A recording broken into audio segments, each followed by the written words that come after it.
Virgin বা কুমারী মেয়ে চিনার তিনটি আলামত আছে। আমাকে একজন বলছে, হুজুর এই জামানায় ভার্জিন মেয়ে পাওয়ার মানে হলো রাতের অন্ধকারে সুইয়ের মধ্যে সুতা ঢুকানো যেমন কঠিন, বর্তমান সমাজে ভার্জিন বা কুমারী মেয়ে পাওয়া এর চাইতে বেশি কঠিন। আমাকে এই কথা বলার পরে আমি বলছি যে না, একটা টেকনিক আছে, যেই টেকনিকে তুমি জানতে পারো যে মেয়েটা কুমারী কিনা বা ভার্জিন কিনা। রাসূল করিম সাল্লাল্লাহু আলাইহি সাল্লাম হাদিসের মধ্যে বলেছে, একটা মেয়ের মধ্যে যদি তিনটা সিমটম দেখতে পারো তাহলে বুঝবা যে মেয়েটা ভার্জিন বা কুমারী। আজকাল দেখেন ক্লাস 7 এর বাচ্চা সে রিলেশন করে এবং রুম ডেট করে। নাউযুবিল্লাহি মিন যালিক। পশ্চিমা সভ্যতা বাংলাদেশে এত কঠিন ভাবে প্রয়োগ হয়েছে যে আমাদের ক্লাস 7 এর বাচ্চা পর্যন্ত রুম ডেট করে। ক্লাস 7, 8 এর বাচ্চা, 9 এর বাচ্চা সে রিলেশন করে, রুম ডেট করে, যেগুলি আজ থেকে 20 বছর আগে আমাদের দাদা দাদিরা, নানা নানিরা কল্পনাও করে নাই, আজকে সেগুলি আমরা নিজেদের চোখে দেখছি। সুতরাং এই কথা সত্য কথা, চিরন্তন সত্য কথা, কুমারী বা ভার্জিন মেয়ে পাওয়া ভাগ্যের ব্যাপার। তবে সর্বপ্রথম আল্লাহ বলছেন, আল খাবিসাতু লিল খাবিসিন ওয়াত তাইয়্যিবাতু লিত তাইয়্যিবিন।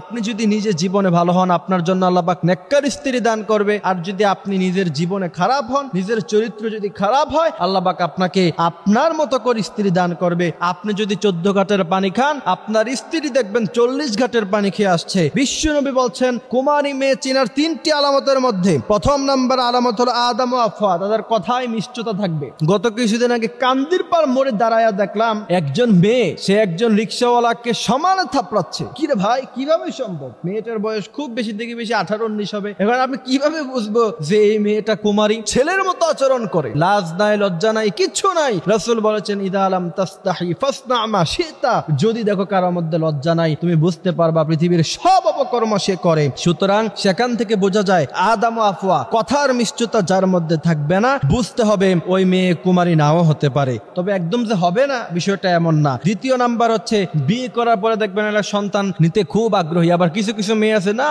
এখন আমি সন্তান নিব না, আমি সন্তান নিব অনেক পরে। বিয়ের 5 বছর, 6 বছর, 10 বছর পর্যন্ত সন্তান নেয় না। এরপরে দেখা গেছে সন্তান নিতে চায়, আল্লাহ পাক আর তারা সন্তান দেয় না। পরবর্তীতে সন্তান ছাড়াই বাকি জীবন কাটিয়ে দিতে হয়। তৃতীয় নাম্বার হচ্ছে, কুমারী মেয়েরা আলকানাত, অল্পতে তুষ্টি থাকে। কারণ তারা পৃথিবীর অনেক কিছু দেখে নাই, পৃথিবী সম্পর্কে অনেক বেশি জানে না, এই কারণে তারা অল্প তুষ্টি হয়। যেই মেয়ে 10টা রিলেশন করছে, তার বয়ফ্রেন্ড তাকে 15 প্রো ম্যাক্স গিফট করছে। এখন আপনি 16 প্রো ম্যাক্স গিফট না করলে তো তার কাছে ভালো লাগবে না। তার বয়ফ্রেন্ড ডায়মন্ডের রিং তাকে গিফট করেছে, এখন আপনি যদি তাকে হীরার আংটি গিফট করতে না পারেন তাহলে তার কাছে ভালো লাগবে না। সুতরাং যারা অল্পতে তুষ্টি হয় না, তবে যে তার সাথে অনেক মানুষের সম্পর্ক ছিল এমনটা ধারণা করা যেতে পারে, তবে একদম এক্স্যাক্টলি এমন হবে ব্যাপারটা এমন নয়। আল্লাহ সুবহানাহু ওয়া তাআলা আমাদেরকে নেককার স্ত্রী দান করুক, আমরা বলি আমিন।